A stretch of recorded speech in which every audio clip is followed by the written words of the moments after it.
नमस्कार दोस्तों, आप जुड़े हैं लर्न फ्रॉम यूज हेडफोन्स के साथ। इस वीडियो में हम पद परिचय के बारे में सीखेंगे। हम इन मुख्य बिंदुओं पर चर्चा करेंगे। आइए जानते हैं कि पद परिचय किसे कहते हैं या इसकी परिभाषा क्या है।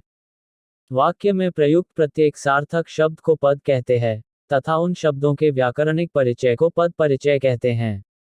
व्याकरणिक परिचय से तात्पर्य है वाक्य में उस पद की स्थिति बताना, उसका लिंग वचन कारक तथा अन्य पदों के साथ संबंध बताना।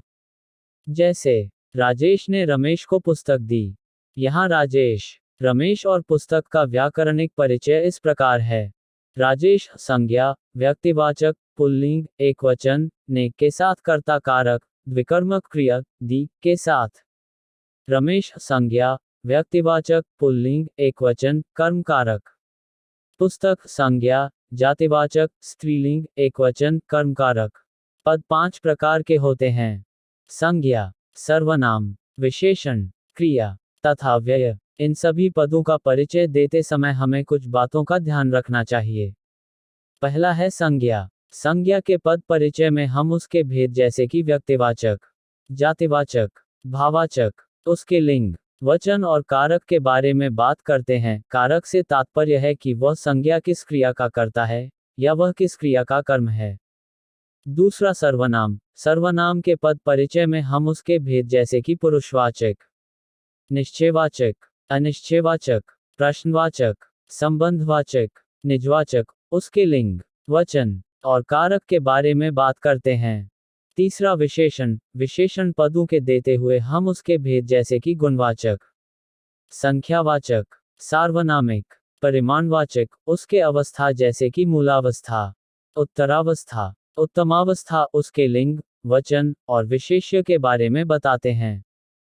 चौथा है क्रिया। क्रिया के पद परिचय में हम उसके भेद, लिंग, वचन, पुरुष, धातु, काल, वाच्य के बारे में बताते हैं। 5. अव्यय। अव्यय 5 प्रकार के होते हैं। इनके पद परिचय इस प्रकार हैं। पहला अव्यय है क्रिया विशेषण। क्रिया विशेषण का पद परिचय करते समय क्रिया विशेषण के प्रकार जैसे कि ऋतुवाचक, परिमाणवाचक, कालवाचक और उस क्रियापद को बताना होता है जिसकी विशेषता बताई गई हो। 6. संबंध बोधक। संबंध बोधक का पद परिचय करते समय संबंध बोधक का भेद और किस संज्ञा या सर्वनाम से संबंधित शब्द को बताना पड़ता है। 7वां समुच्चय बोधक। समुच्चय बोधक का पद परिचय करते समय उसके भेद और उससे संबंधित शब्द को लिखना पड़ता है। 8. विस्मयादिबोधक अव्यय। विस्मयादिबोधक अव्यय का पद परिचय करने के लिए वाक्य में प्रयुक्त अव्यय का भेद और उससे संबंधित पद को लिखना होता है। आखिर में पद का 9वां प्रकार है निपात।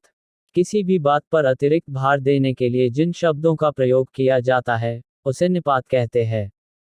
जैसे भी, तो, तक, केवल, ही, मात्र आदि।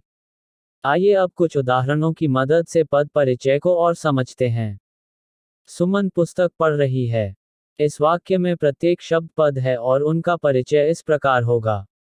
सुमन, व्यक्तिवाचक संज्ञा, स्त्रीलिंग, एकवचन, पढ़ रही है, क्रिया का कर्म। पुस्तक, जातिवाचक संज्ञा, स्त्रीलिंग, एकवचन, पढ़ रही है, क्रिया का कर्म। पढ़ रही है, सकर्मक क्रिया, स्त्रीलिंग, एकवचन, वर्तमान काल। यह पुस्तक मेरे मित्र की है। यह विशेषण सार्वनामिक, एकवचन, स्त्रीलिंग, विशेष्य, पुस्तक। पुस्तक संज्ञा, जातिवाचक, एकवचन, स्त्रीलिंग, कर्मकारक है, क्रिया का कर्म। मेरे सर्वनाम पुरुषवाचक, उत्तम पुरुष, पुल्लिंग, एकवचन, संबंध कारक। मित्र की संज्ञा, जातिवाचक, एकवचन, पुल्लिंग, संबंध कारक, कारक की है, क्रिया से संबंध है, क्रिया, वर्तमान काल, एकवचन।